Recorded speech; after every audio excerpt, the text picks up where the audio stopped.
ധനികനായിരുന്നു.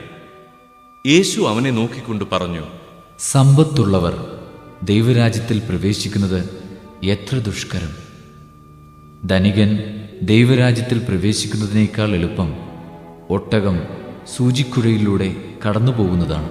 ഇത് കേട്ടവർ ചോദിച്ചു, അങ്ങനെയെങ്കിൽ രക്ഷ പ്രാപിക്കാൻ ആർക്ക് കഴിയും?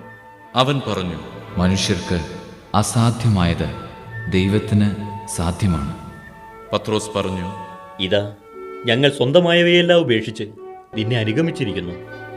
യേശു പ്രതിവചിച്ചു, സത്യമായി ഞാൻ നിങ്ങളോട് പറയുന്നു, ദൈവരാജ്യത്തിനു വേണ്ടി വീടിനെയോ ഭാര്യയെയോ സഹോദരന്മാരെയോ മാതാപിതാക്കളെയോ സന്താനങ്ങളെയോ ഉപേക്ഷിച്ചവരിൽ ആർക്കും ഇക്കാലത്ത് തന്നെ അവ അനേകമടങ്ങ് ലഭിക്കാതിരിക്കുകയില്ല. വരാനിരിക്കുന്ന കാലത്ത് നിത്യജീവനും.